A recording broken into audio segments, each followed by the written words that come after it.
Good evening, all. This is Shea Horo at ShogunTrading.com. Hope you had a great weekend. Hope you had a good holiday. Martin Luther King. We have inauguration tomorrow night, which will be a very, very special event. The market is basically on hold. The market's been on hold for the last couple of months, really.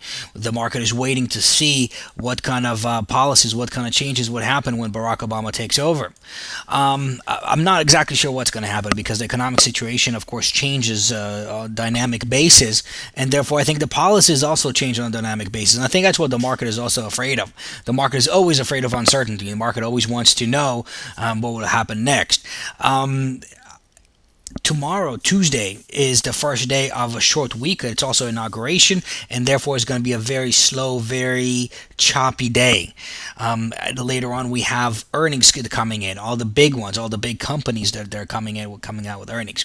I'm going to venture to guess that earnings are not going to be quite stellar this earnings season, and I think the market is expecting that. But remember that the market doesn't trade based on current earnings. The market trades based on earnings 6 months from now. People invest in the stock market, they don't react to the stock market. So people are looking to see if earnings will increase in 6 months, will be higher in 6 months, or earnings will decrease in 6 months, and that's where the market is going to move. Now, there are two ways to trade the market. You can guess the market, you can guess where the market is going to go, or you can follow the market. We prefer to follow the market. We have two major levels over here. We have the support level at 820 or so on the S&P 500, and we have the resistance level at the 920. As long as we're inside them, the market is indecisive. The market doesn't know where it wants to go, and people get chopped up. Trades are going to get chopped up. We have to actually break one of these levels. If we break below the 817, 820 or so, we're going to go back and test these lows of the 740 or so. If we break these 740, the market is going to keep going down, and it's going to go down for quite a while. And of course, you want to focus on the short side.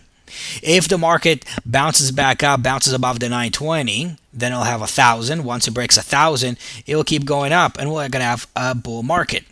It is very, very important that you're ready for either one of these breaks. I suggest that you start off with the ETFs, the spiders, the diamonds, the Qs, and go with the direction of the market. If you want to leverage up, if you want to make even more money, then you have to look at individual stocks. What we're doing right now is, instead of trading the daily charts, because if you trade the daily charts, you wouldn't have done anything over the past few months, we are trading the hourly charts.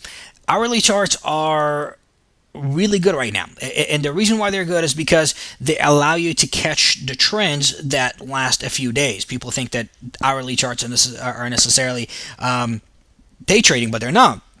They're actually swing trading. For example, this move lasted from 1230 up to 106. So it was a 4 or 5 day move.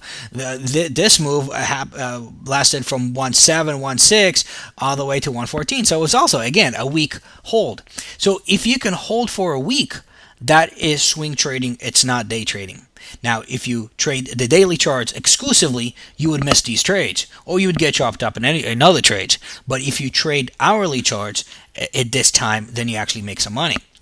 Now, the last few days and the last week were very, very choppy, as expected. First of all, 3-day weekend. Second of all, inauguration. And third of all, you never know what kind of economic news would come out.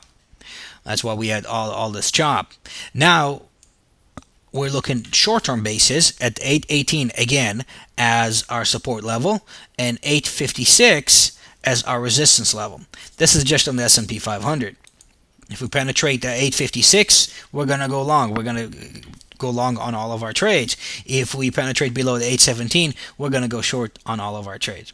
The NDX, the NASDAQ 100, is going to look basically the same way. We're also in between two major support and resistance lines. Once we penetrate support, we're going to go down. Once we penetrate resistance, we're going to go up. Notice that they are probably going to move together. Dow Jones Industrial Average is a little bit more disorganized. And the reason why the Dow Jones is more disorganized is because there's only 30 stocks in it. That's it. It's really not all that much. But you can see that the market did try to break support, bounced off the 8,000, bounced back up. Now, if we bounce up, we go long. If we penetrate down, we go short. Now, Obama is the new president.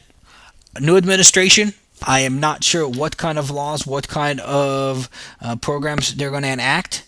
Our plan is to take advantage of whatever the market does. I truly hope that they do very well for our economy. I truly hope that they do very well for our country. But we are ready to act either way.